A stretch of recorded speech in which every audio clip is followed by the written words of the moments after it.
ఒక సీనియర్ డాక్టర్గా Covid time ప్రజలు ఎంత ఇబ్బందులు పడ్డారో డాక్టర్స్ కూడా అంతే ఇబ్బంది పడ్డారు. కానీ మనోధైర్యం ఎక్కడ కోల్పోలేదు. కానీ ప్రజలు ఎక్కడైతే భయానికి అందులో గురవుతున్నారో అక్కడ మనోధైర్యం కోల్పోయి సగం హెల్త్ అక్కడే పాటు చేసుకుంటున్నారు.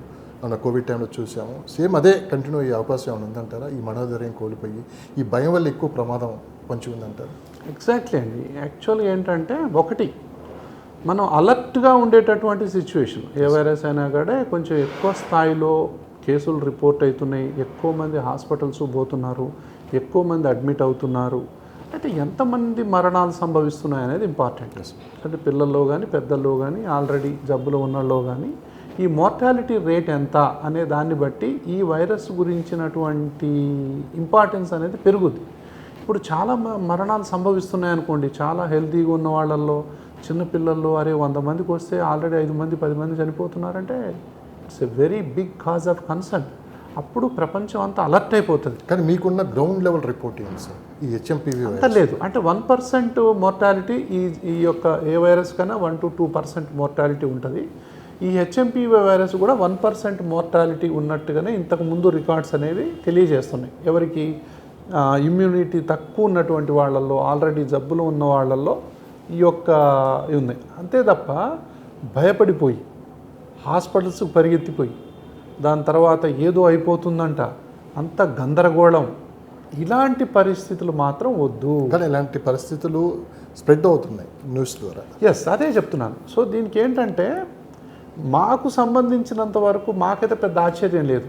డాక్టర్స్లో ఈ హెచ్ఎంపీవీ వైరస్ గురించినటువంటి న్యూస్ అనేది పెద్దగా ఆశ్చర్యాన్ని ఏం కలిగించాల. అయితే ఎప్పుడు ఆశ్చర్యాన్ని కలిగిస్తుంది, ఎప్పుడు కాజ్ ఆఫ్ కన్సర్న్ అవుతుంది ఇది అంటే ఈ హెచ్ఎంపీ వైరస్ ఏమన్నా స్ట్రెయిన్ మార్చుకుందా, జెనెటికల్ మ్యూటేషన్స్ ఏమైనా సంభవించాయా, ఇదే వైరస్ ఏమైనా అగ్రెసివ్గా మారిపోయిందా, ఆ వార్తలు మనకు చైనా డిక్లేర్ చేయాలి. చైనాలో ఉన్నటువంటి పరిస్థితులు ఏంటంటే వాళ్ళు ఏది మనకు క్లియర్గా ట్రాన్స్పరెంట్గా ప్రపంచానికి ఇగో ఇది మా దగ్గర హెచ్ఎంపీ వైరస్ ఉంది, ఇగో ఈ స్ట్రెయిన్ ఉంది, దీనివల్ల ఇంతమంది ఎఫెక్ట్ అవుతున్నారు, కానీ మరణాల రేటు పెద్దగా ఏం లేదు, సో భయపడాల్సిన అవసరం లేదు అని చెప్పి వాళ్ళు కూడా చెప్తున్నారు.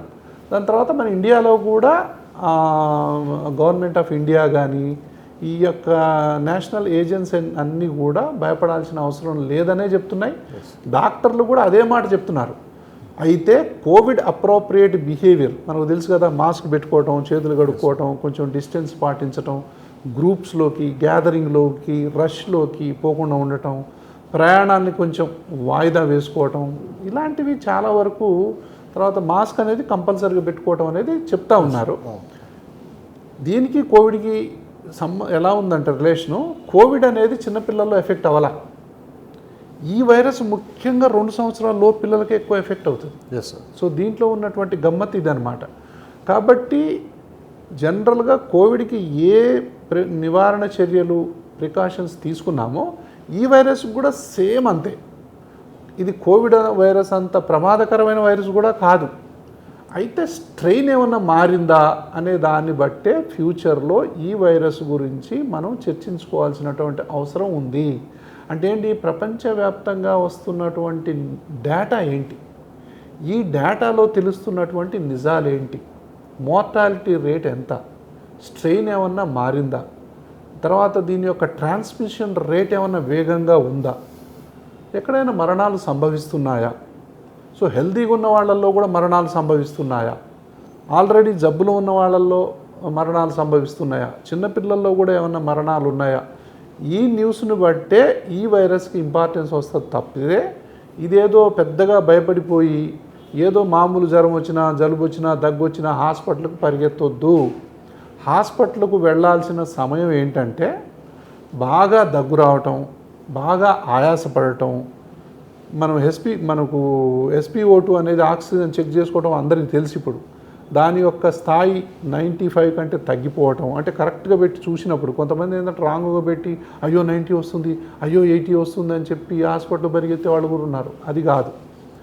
బాగా నీరసంగా ఉండటం, వాంతులు అవ్వటం, దగ్గు రావటం, దాని తర్వాత ఆక్సిజన్ లెవెల్స్ పడిపోవటం, తర్వాత చేతగాకపోవటం, తర్వాత అంటే ఇక నీరసంగా ఉండిపోవటం, అప్పుడు డాక్టర్ని కంపల్సరిగా సంప్రదించాల్సిన అవసరం ఎంతో ఉంది. హయ్యెస్ట్ టెంపరేచర్ ఉండటం, 102, 103, 104 జ్వరం ఉండటం, చిన్నపిల్లలు అయితే ఫిట్స్ రావటం, ఇలాంటివి ఉంటే కంపల్సరిగా డాక్టర్ని సంప్రదించండి. డాక్టర్ని సంప్రదించకూడని సందర్భాలు ఏంటి, ఇంట్లోనే ఉండి వైద్యం చేసుకునేటటువంటి పరిస్థితులు ఏంటంటే. దీనికన్నా ముందు ఒక్క ప్రశ్న అడుగుదాం అనుకుంటున్నాను. వైద్యో నారాయణ హరి అంటారు, దేవుడితో సమానం డాక్టర్. కొంతమంది దీన్ని ఈ మధ్యకాలంలో కోవిడ్ తర్వాత మిస్యూజ్ చేస్తున్నారు. అంటే ఎవరికి వాళ్ళు తోచింది సోషల్ మీడియా వేదికగా మాట్లాడటం, ఒక భయాందోళన గురి చేయటం, అంటే ప్రజలు కూడా ఏంటంటే సొంత రెమెడీస్ తయారు చేసుకోవటం, ఇలా రకరకాల ప్రయోగాలన్నీ మనం చూసాం వాస్తవంగా. డాక్టర్ చెప్పింది వినకుండా చాలామంది చాలా తప్పులు చేసిన సందర్భాలు మనకు కనపడ్డాయి. ఈరోజు మీరు చాలా స్పష్టంగా చెప్తున్నారు ప్రతిదీ, ఏది అవసరం ఏది అవసరం లేదు, ఎప్పుడు డాక్టర్ని కలవాలి ఎప్పుడు కలవకూడదు అని కూడా చాలా క్లియర్గా చెప్తున్నారు. ఎందుకు ప్రజల్లో కూడా మార్పు రావట్లేదు సార్ అంటే? అదే ఇప్పుడు అంటే దీనివల్ల ఏంటంటే మీరు అన్నట్టు సోషల్ మీడియాలో రకరకాలైనటువంటి థంబ్నెయిల్స్ పెట్టి, సో భయంకరంగా వచ్చేస్తుంది, లాక్డౌన్ వచ్చేస్తుంది, చైనాలో హాస్పిటల్స్ అన్నీ నిండిపోతున్నాయి, దాని తర్వాత మరణాలు అంటే హాస్పిటల్స్ అన్నీ శవాల గుట్టలు అని చెప్పి, అంటే రకరకాలైనటువంటి పెద్ద పెద్ద పదాలు వాడేసరికి కామన్ మ్యాన్ భయపడతారండి, జనరల్గా భయపడతారు. సో ఇట్లా ప్యానిక్ ఉండొద్దు. నిజంగానే కనుక సీరియస్ ఉన్నా కూడా ఇంత ప్యానిక్ ఉంటే మనం ఏం చేయలేము. క్రైసిస్లోనే కామ్నెస్ ఉండాలి. సో ఎంత క్రైసిస్ ఎక్కువ ఉన్నప్పుడు అంత కామ్గా ఉండాల్సిన అవసరం ఉంది, అంత యాక్టివ్గా మనం చర్యలు తీసుకోవాల్సిన అవసరం ఉంది.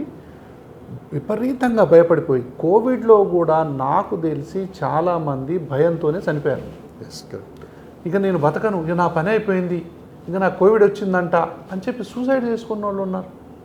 సో మరణాలు సంభవించినాయి. హాస్పిటల్ చేరే లోపే నాకు వచ్చింది, నేను బతకను, నాకు వచ్చేసింది, అంటే ఆ భయంతో చచ్చిపోయిన వాళ్ళని మేము చాలామందిని చూసాం.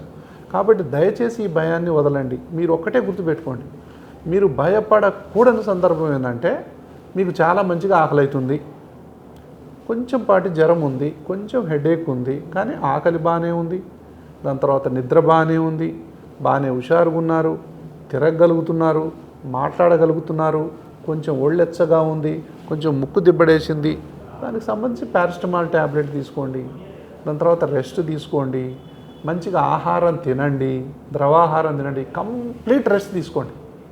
దీంతో మీరు బయటికి పోతే ఇంకొంతమందికి అంటించిన వాళ్ళు అవుతారు. ఈ కేసులు అమ్మో నాకు వచ్చేసిందని చెప్పి ల్యాబ్లో పోయి టెస్టులు చేయించుకొని రకరకాల ఈ డబ్బులన్నీ తగలేసుకోవద్దని నేనైతే చెప్తున్నా. ఎవరైతే మామూలుగా ఆరోగ్యంగా ఉంటారో, కొంచెం నలతగా ఉంటుందో వాళ్ళు ఎవరు కూడా హాస్పిటల్కి పోవాల్సిన అవసరం లేదు. హాస్పిటల్కి పోవాల్సిన సందర్భం ఏంటంటే ఆల్రెడీ జబ్బులు ఉన్నోళ్ళు, గుండె జబ్బులు, కిడ్నీ జబ్బులు, ఆస్తమా, బ్రాంకైటిస్, సిఓపిడి, దాని తర్వాత చాలా వీక్గా ఉన్నటువంటి వాళ్ళల్లో ఈ వైరస్ వచ్చి బాగా న్యూమోనియా వస్తుంది, దాని తర్వాత ఆక్సిజన్ పడిపోతుంది, చేత కావట్లేదు, మూలుగుతున్నాడు, బెడ్ నుంచి లేవట్లేదు, నడవలేకపోతున్నాడు, బాత్రూమ్ కూడా పోలేకపోతున్నాడు అంటే ఎవరికైనా అర్థమైంది కదా.